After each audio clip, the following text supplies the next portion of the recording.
Guess who's back and still talking about Chonny Jash? With the release of the new That Handsome Devil Power Hour. Oh my god! Oh my god! Yes! I'm about to be very... Let's go! I thought it'd be a good idea to do a sort of analysis-ish kind of thing of the prior Power Hour, the Tim Minchin Power Hour. Now firstly, I'll probably stutter a lot because I'm not good at speaking, but yeah. Also, I know my microphone is shit. You don't need to tell me, I'm aware. I'm gonna try and get a better one at some point. Anyway, time for this analysis. So, it's a Tim Minchin Power Hour. Tim Minchin he's a guy.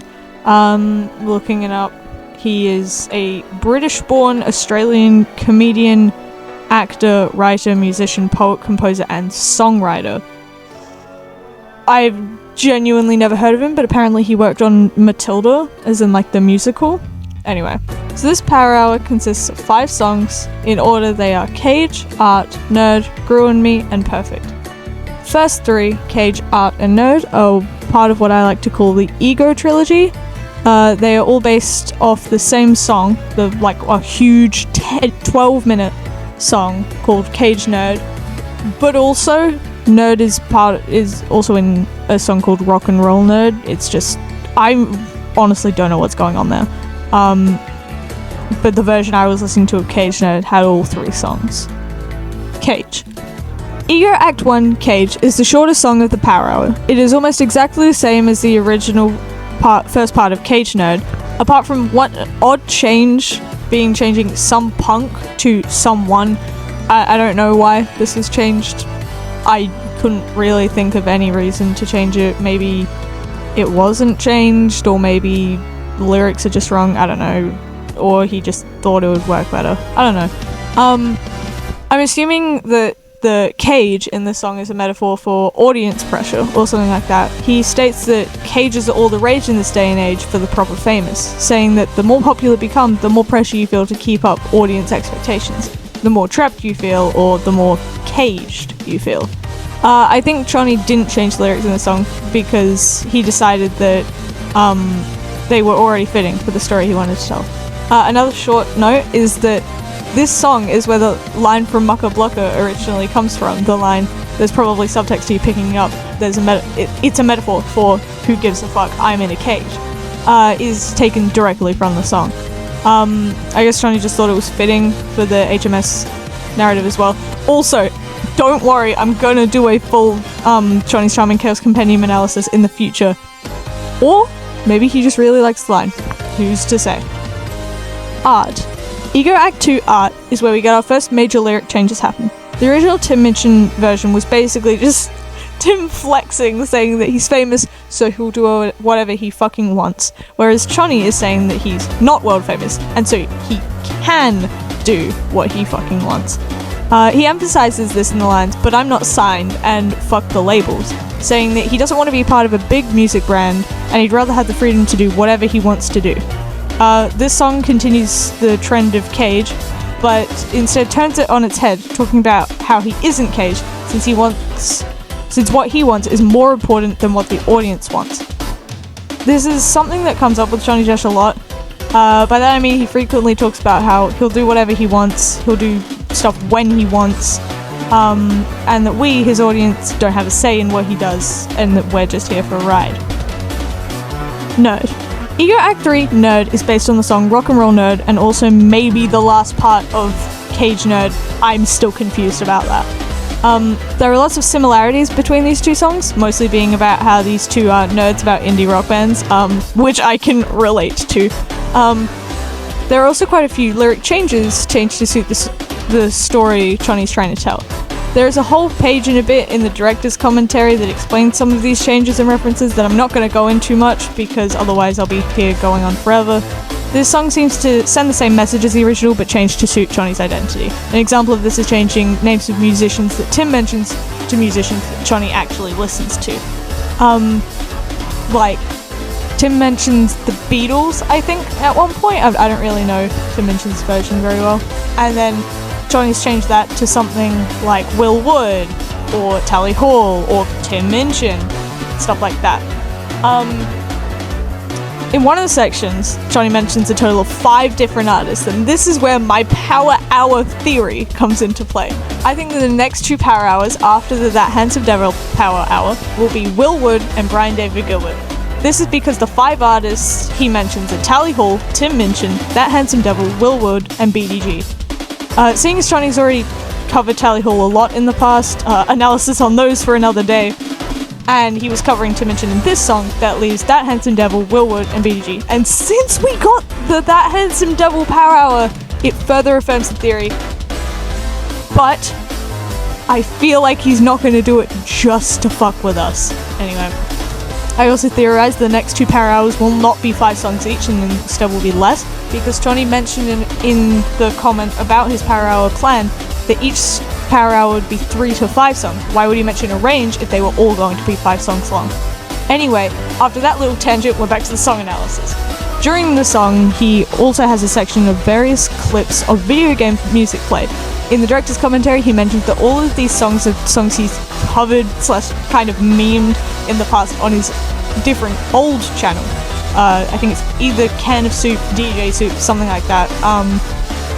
Yeah, which by the way is actually amazing, and I actually found it and checked it out, and yeah, I'll link it below if you want to go check that out. It's dead. He said it's dead. It's definitely dead, but you could look at his old stuff, I guess. He also mentions in that commentary that the first 3 letters of the Ego trilogy spell out Ken, another, albeit accidental, callback to his old channel. Oh yeah, another random point is that he mentions that marijuana always tends to make him cough, which you could write him off as not being bothered to change the lyric from the original song, but Chonny isn't really one for doing that sort of thing. This leads me to conclude that this line is either kept in intentionally, which is a little bit suspicious because marijuana is illegal in Australia, so either he did it somewhere else or he broke the law. Don't worry, Chonny, we won't tell. Grew on me. Firstly, I'd like to begin talking about Grew on Me, saying that it has what I like to call the 4th song curse. The 4th song curse is when the 4th song in an album or EP seems to be the least favoured by its community. This is the case with Chonny's Charming Chaos Compendium, where Never Meant to Know is significantly less played than the songs that come directly before and after it. I'm not saying it's a bad song. I love Never Meant to Know. I love all the songs because I'm a little bit obsessed, but it's got that curse if you look on plays on Spotify. This also seems to be the case in the That Handsome Devil power hour, where Drink to Death has the least plays as of writing this script. Sadly, Grew on Me has this curse despite being an amazing song. All the songs are amazing. They're all amazing. They should all be the most played. Chonny mentions in the description of the YouTube upload of Grew on Me that he was essentially wanting to change the meaning of the song without changing the lyrics or the backing or the structure or literally anything about the song. It's the same song. And I think he might have succeeded, depending on how you interpret it. The original song was trying to tell the story of the kind of love that creeps up on you without you knowing. I don't think that this version of the song is about love at all. I think it's about, drumroll please, depression. Yup, that's right, depression. I think this song tells the story of someone, presumably Chonny, going through depression, saying that it grew on him, and how something that happened so suddenly, and he got so used to it, it's almost impossible to get out of those habits when you're in them. From the release of Fine I'm Fine, I can assume he's doing better now. I also made an analysis on that, so you should maybe go check that out, wink wink nudge nudge. But as Chonny says, truly the saddest part of this song was him not being able to hit the high B flat, which he is definitely not salty about or anything. Not perfect. And finally, we end this analysis with a song in which the first few lines is, I promise I won't take up too much of your time, and then goes on for around another 9 minutes. The best part is that Chonny's aware of this, even stating this in the description of the YouTube upload. He starts the song by saying that it's his, which he quickly amends by adding, or at least part of it, saying it's 1/3 his and 2/3 not, referencing the fact that there are 6 verses, but only 2 of them were written solely by Chonny himself, those being the first and the last verses. I understand why this is the last show-stopping song of the Power Hour. While the rest of the Power Hour seems to critique his own performance and his audience, this song seems to be like the acceptance stage of grief, which now that I think about it, the whole EP does draw some parallels to the 5 stages of grief, Of course, it's not a perfect example, but the lineup would look something like Cage is denial, Art is anger, Nerd is bargaining, Grew on Me is depression, and Not Perfect acceptance. While you could say this example is not perfect, the parallels between Art being anger, Grew on Me being depression, and Not Perfect being acceptance are certainly there. I think the real outlier there might be Nerd. Nerd doesn't really seem like bargaining. But yeah. As I was saying, Not Perfect seems to me like Chonny is accepting his situation as exactly what it is. Not perfect, but it's his. The things he talks about not being perfect throughout the song are, in order, his song, his world, his house, his body, his brain, and his spirit. Each getting their own respective verse. I also want to add in, I feel like he purposely stepped away from saying mind and soul just in case any theorists, me included, would mistake that as like some kind of callback. But yeah, because I think his soul would have worked better than his spirit, but I understand why it was changed.